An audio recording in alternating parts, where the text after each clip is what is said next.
bleed the same red blood of patriots. What did the Pope say? I like the Pope. I mean, was it good or bad? Because if it's good, I like the Pope. If it's bad, I don't like the Pope.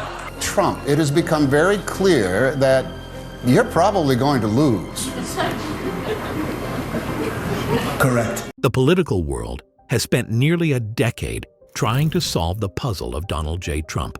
The Trump administration is reportedly planning to roll back the U.S.'s longstanding considerations of what constitutes human rights abuses.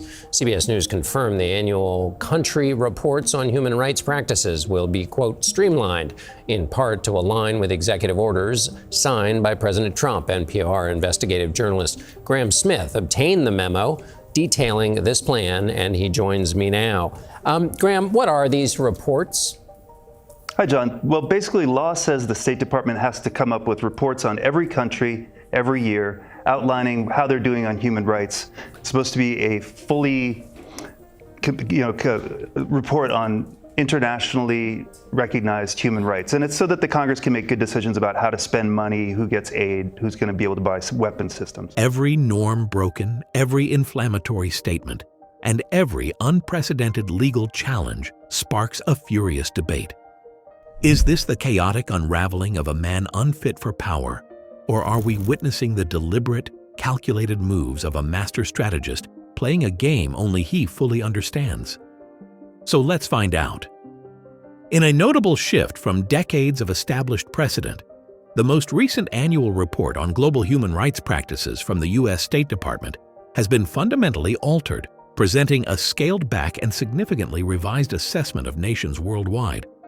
The document, long regarded as the gold standard of its kind for its thorough and impartial analysis, has drawn immediate scrutiny for its apparent softening of critiques towards certain American allies, while simultaneously amplifying criticism directed at other nations.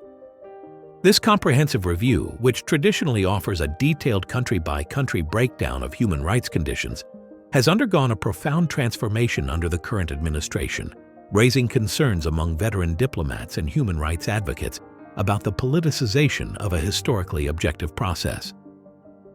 Key changes within the report include a marked reduction in criticism for countries such as Israel and El Salvador, governments that have found favor with the Trump administration.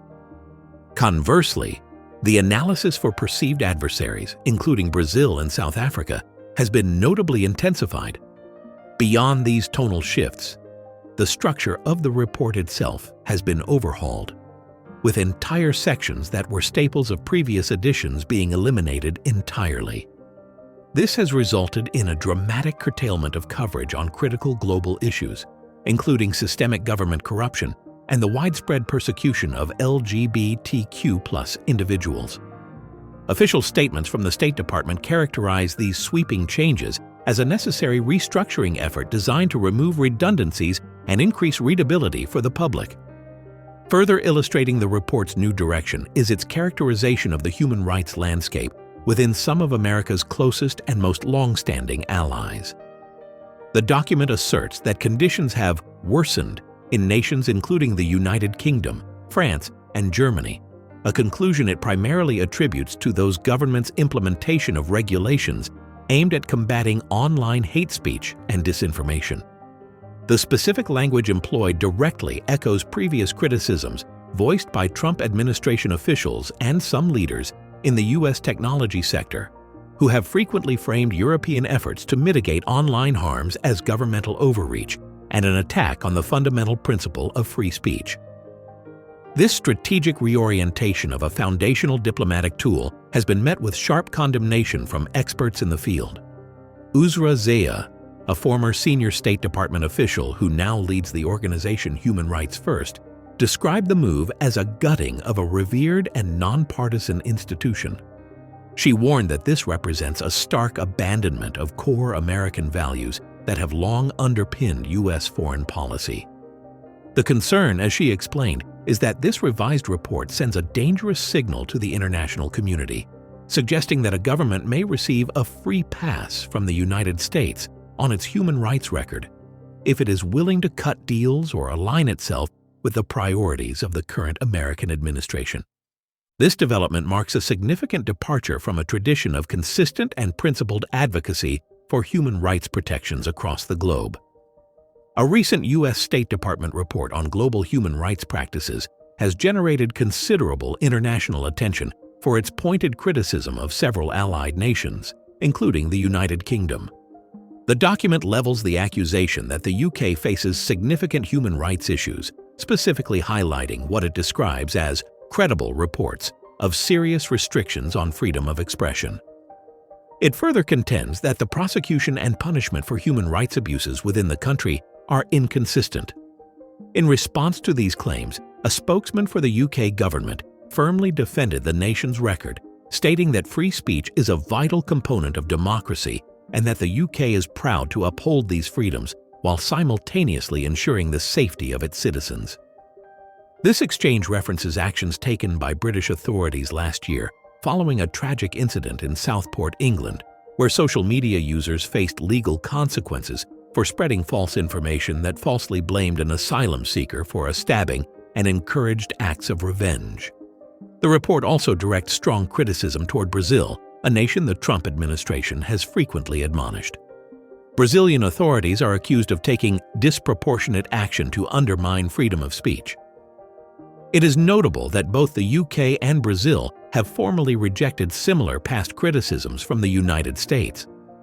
In a closely watched section concerning Israel, the report acknowledges that the ongoing war led to a rise in reports of human rights violations. However, it immediately follows this by stating that the government took several credible steps to identify officials who committed human rights abuses. The report also includes direct accusations that Hamas and Hezbollah have committed war crimes, allegations both groups have denied. A significant omission from the report is any reference to the International Criminal Court, ICC, which has issued arrest warrants for Israeli Prime Minister Benjamin Netanyahu and former Defense Minister Yoav Gallant, alongside a Hamas commander. ICC judges concluded there were reasonable grounds to believe the men bore criminal responsibility for alleged war crimes, allegations that both Israel and Hamas have rejected. Conversely, the report presents a strikingly different assessment of El Salvador, a nation whose government enjoys a close relationship with the Trump administration.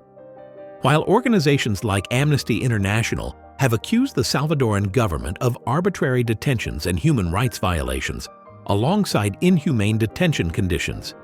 As part of its extensive anti-gang campaign, the State Department's findings concluded there were no credible reports of significant human rights abuses.